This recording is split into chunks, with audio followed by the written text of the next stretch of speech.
você, fera de Jaboatão! Olha quem chegou, o professor Rocha aqui na TV Escola. Hoje o assunto vai ser incrível, tenho certeza que vai te ajudar a entender um pouco sobre as paisagens do nosso querido Brasil. Vem comigo que a aula é hoje de domínios morfoclimáticos. Então, gente, você deve estar achando estranho, que nome complicado é esse? Talvez eu nunca estudei isso na escola. Domínios morfoclimáticos. Eu te garanto que desde pequenininho você estudava lá sobre os biomas, sobre a vegetação, sobre a paisagem. E é exatamente essa a proposta da nossa aula de hoje. Nós sabemos que o Brasil é um país de grande diversidade, sobretudo por ser um país enorme. E essa grande diversidade ela também reflete na paisagem, no clima, no relevo, na vegetação, nos diferentes tipos de solo, tipos de clima. E é sobre isso que a gente vai falar. Os domínios morfoclimáticos é uma proposta que foi feita lá nos anos 60 por um geógrafo, um grande geógrafo brasileiro chamado Aziz Absaber. E ele pensou assim, eu não quero falar só de vegetação, eu não quero só falar de fauna, de flora. Eu quero uma visão integrada das paisagens. E assim surgiram os domínios morfoclimáticos brasileiros que você vai estudar aí ao longo dessas próximas aulas. Esse é o principal mapinha aí dos domínios brasileiros. Você está vendo ali 6 domínios principais. Hoje nós iremos estudar as florestas brasileiras. Pois é, gente, eu falei no plural. Muita gente acha que só existe uma floresta no Brasil, mas eu vou te mostrar que existem mais de uma florestas dentro do nosso país. Vamos começar pelaquela do número 1 ali, a principal, o domínio amazônico. Pois é, a floresta amazônica como você conhece. Você está vendo aí o mapa da floresta amazônica dentro do Brasil, é a chamada Amazônia Legal, mas anote aí no seu caderninho, a Amazônia não está apenas dentro do território brasileiro.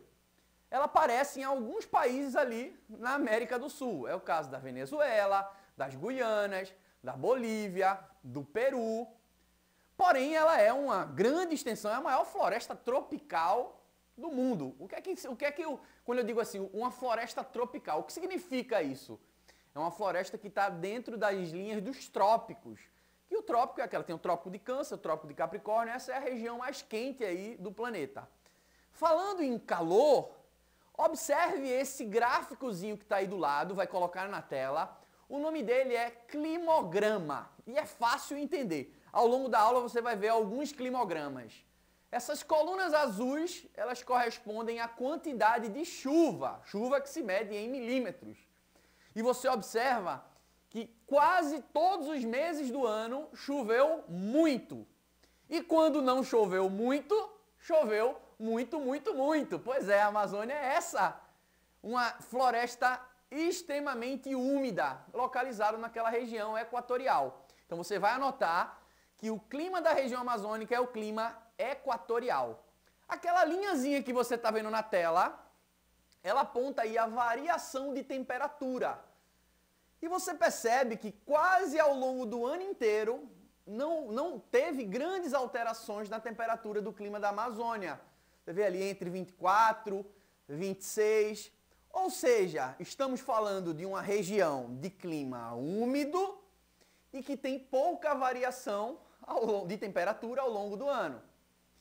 E isso faz com que a Amazônia seja, enfim, um mosaico de diferentes paisagens. São os diferentes subtipos da floresta. Você vai entender que na região amazônica as terras são relativamente baixas. Só que tem aquelas terras que são baixas e são cortadas pelos rios, são próximas ali do rio.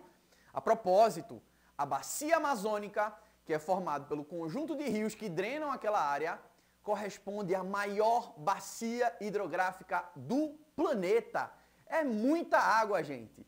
E ali, pertinho da bacia hidrográfica da Amazônia, pertinho dos rios, nós temos ali identificado pelo número 1, a região chamada de Mata de Igapó. Olha que imagem fascinante, gente.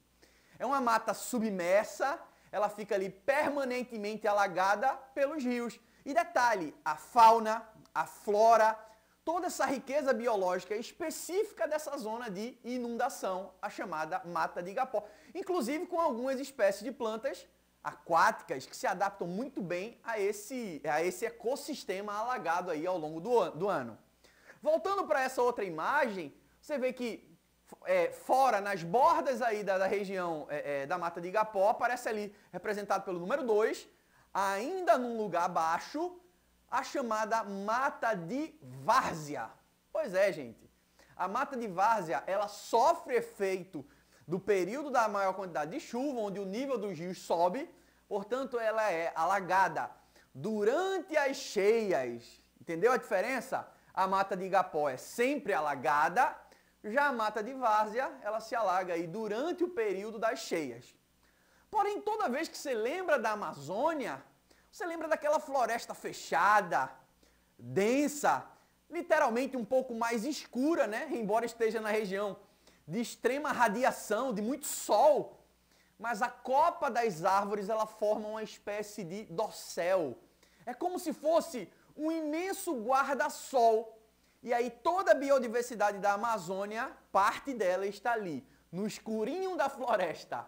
Por isso que tem uma coisa bem interessante, volta aqui para mim, que boa parte das plantas amazônicas, elas são chamadas de latifoliadas. Que nome esquisito é esse, Rocha? Latifoliadas. São folhas largas, são folhas grandes, para absorver o máximo de luz nesses ambientes mais escuros. Aí vovó ou mamãe tem planta em casa, aí tu diz, ó mãe, essa é uma planta amazônica, então ela adora sol. Mas nem toda planta da Amazônia gosta de sol, porque algumas vivem no escurinho da floresta, um ambiente quente e úmido. Essa é a nossa querida floresta equatorial amazônica. Fechou? Beleza? Vamos agora para a nossa segunda floresta brasileira. Você está vendo aí pelo nome de Domínio dos Mares de Morros. Que palavra é essa? Mares de Morros. Mares de Morros se refere principalmente à questão do relevo daquela região. Você lembra que eu falei que os domínios morfoclimáticos, eles não falam só de vegetação. Eles falam de outros aspectos da natureza. E os mares de morros, aquele relevozinho arredondado, tá, que aparece no litoral, eles são ocupados pela região ali de clima tropical úmido. Qual é a diferença entre o clima da Amazônia e o clima da Mata Atlântica? Basicamente é a quantidade de chuvas. A região amazônica, ela chove um pouquinho mais. Porém, você observa aí no climograma na tela, o climograma do clima tropical úmido, nesse caso aí é da região de Ilhéus, na Bahia, e você percebe também que não existem estações secas, embora a quantidade de chuva seja um pouquinho menor do que na região de clima tropical. E aí, floresta úmida, quente, não dá outra, irmão. Vai aparecer por ali uma floresta muito similar à floresta equatorial amazônica. Só que nesse caso nós temos a chamada Mata Atlântica. Inclusive o nome, ó, Atlântica, lembra o Oceano Atlântico. Então os ventos úmidos que sopram do Oceano Atlântico foram responsáveis pela formação dessa floresta, que se estendia do Rio Grande do Norte, na verdade pegando até um pedaço do Ceará, até o Rio Grande do Sul. Era uma floresta imensa. Há pesquisadores que acreditam que num passado remoto, a Mata Atlântica chegou a ser integrada com a floresta equatorial amazônica. A cidade de Jaboatão de Guararapes, ela está inteiramente dentro do domínio dos mares de morros. Embora essa região da Mata Atlântica, ela seja formada também por alguns ecossistemas associados, como é o caso da restinga e dos queridos manguezais. Mas isso é assunto para uma outra aula. Só para você ficar aí bem ciente, a região da Mata Atlântica, por mais que tenha aí uma grande biodiversidade, mas ela estava no lugar errado na hora errada, vamos dizer assim. Toda a colonização brasileira, as principais atividades econômicas, infelizmente, aconteceram ali na região litorânea. Ou seja, em cima da região da Mata Atlântica, as cidades cresceram, a cana-de-açúcar foi plantada, e assim a Mata Atlântica sofreu um intenso processo de desmatamento. Ela foi reduzida. Há quem diga que hoje só existe em torno de 10% da mata original. É isso que eu falei, gente. 10% da mata original. É uma pena, por isso que o que existe de mata hoje deve ser preservado ao extremo. Beleza? Vamos agora falar da nossa terceira floresta. Observe no mapa que ela está ali, ó, na região sul do Brasil. Ela pega os estados do Rio Grande do Sul, Santa Catarina, Paraná. Ela se estendia até a região ali do sul de São Paulo. E essa região ela tem altitudes maiores, ou seja, é uma floresta que aparece nas áreas mais altas do Brasil, ali da região sul. Quando você observa o climograma que está aí na tela, você já vai perceber o seguinte: a quantidade de chuva é relativamente menor em comparação aí com a Amazônia e com a Mata Atlântica, mas elas são chuvas bem distribuídas. Você não está vendo aí uma estação que chove mais do que outra. Mas tem uma coisa que você consegue observar. Essa linha pretinha que está descendo e subindo é a linha de temperatura. Vejam que em alguns períodos do ano as temperaturas chegam ali a 25 graus, e em outros períodos do ano ela baixa ali para 13, 12, 10 graus. Inclusive em alguns lugares da região sul chega a nevar. Como assim, Rocha? Neve no Brasil? Pois é, gente, existe. E aí nessas regiões mais altas, de clima subtropical, com estações bem definidas, aparece a linda Floresta das Araucárias. Gente, eu acho essa floresta uma das mais bonitas do Brasil, certo? A araucária, inclusive, é o nome científico da principal árvore, que é o pinheiro, também conhecido como pinheiro do Paraná, embora ele não apareça só no Paraná.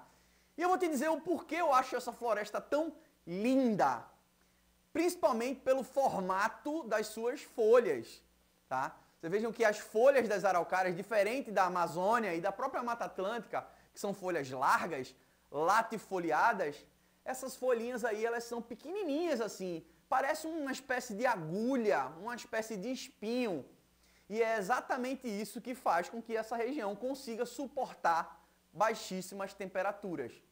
Infelizmente, a Mata das Araucárias também é uma das matas mais ameaçadas do nosso território brasileiro. Beleza? Conhecemos as 3 florestas brasileiras e agora eu queria deixar um desafio para você. Preste bem atenção. Eu quero que você pesquise e anote no caderno o nome de 2 capitais, só vale capital, hein? Brasileiras que estejam situadas na região amazônica, na região da Mata Atlântica e na região do domínio das Araucárias. 2 cidades brasileiras capitais que estejam localizada dentro desse contexto aí, desses domínios morfoclimáticos. Essa é a primeira parte da nossa aula, você vai conhecer muita coisa ainda sobre os principais domínios morfoclimáticos brasileiros. Eu sou o professor Rocha e eu estou aqui para te agradecer por estar presente na nossa TV Escola Jaboatão. Fiquem com Deus e até a próxima aula. É Rocha!